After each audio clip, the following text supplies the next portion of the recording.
गडबडी झाल्या आणि 50% पेक्षा जास्त जर जिल्हा परिषद सदस्य आमच्यापासून गेले तर उद्या आम्हाला धोका आहे। खासदारकीच्या निवडणुकीत आमच्याकडनं झटून घ्यायचं, विधानसभेला आमच्याकडून झटून घ्यायचं आणि आमच्या निवडणुका आल्या की आमच्याबरोबर भागीदार द्यायचे। मग आमच्या कार्यकर्त्यांनी कुठे जायचं? गुप्तचर पद्धतीने आत आलेत आणि परत गठ्ठ्याची गठ्ठा घेऊन जाण्याची भीती आहे। त्याच्यावर नेतृत्वाने ह्याच्यावर नीट विचार करायला पाहिजे असं मला वाटतं। भारतीय जनता पक्षात प्रवेश करणाऱ्याचं सर्वांचंच स्वागत आहे।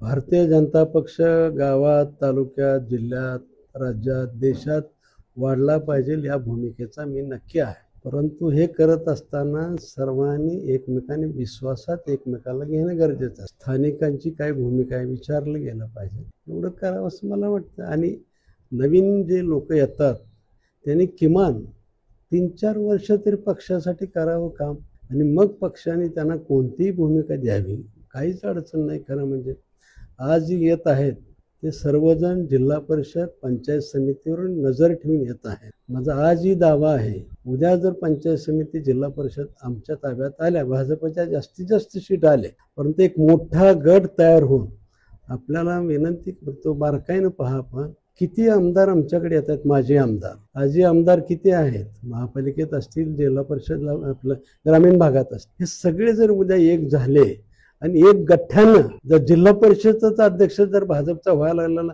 दिसताना मला असं वाटतं की हे उद्या धोका आहे। हे सर्वजण जिल्हा परिषदचा अध्यक्ष भाजपचा होऊ देतील का नाही शंका आहे म्हणा। जरी चिन्हावर लढले असले तरी मला असं वाटतं की काही म्हणजे निवडणूक आयोगानं काही नियमावली करून दिलेल्या आहे, त्या नियमात बसून सर्वजण जर गेले तर काय करणार आहे तुम्ही? आज मला सांगा, जिल्हा परिषदच्या ह्याच्यात 6 आमदार जर आमच्या ग्रामीणचे येत असतील, उद्या जर काही गडबडी झाल्या आणि 50% पेक्षा जास्त जर जिल्हा परिषद सदस्य आमच्यापासून गेले तर उद्या आम्हाला धोका आहे। आणि म्हणून मला असं वाटतं की एका अटीवरती घ्यायला पाहिजे की या जिल्हा परिषद निवडणुकीमध्ये भागीदारी नको आहे। आज आमचे अनेक कार्यकर्ते रात्रंदिवस झटून पक्ष वाढवत आहेत। काल ज्यावेळेस 20 तारीख होती, काल माझ्याकडे आमच्या तालुक्यातले शहरातले सगळे लोक आले होते आणि माझ्यावर भांडत होते। अरे म्हणलं मी काय करू भांडण? पक्षाने निर्णय घेतलेला आहे, पक्ष नेतृत्व निर्णय घेणार आहे, त्याच्याशी आपण सर्वजण सहमत राहायला पाहिजे।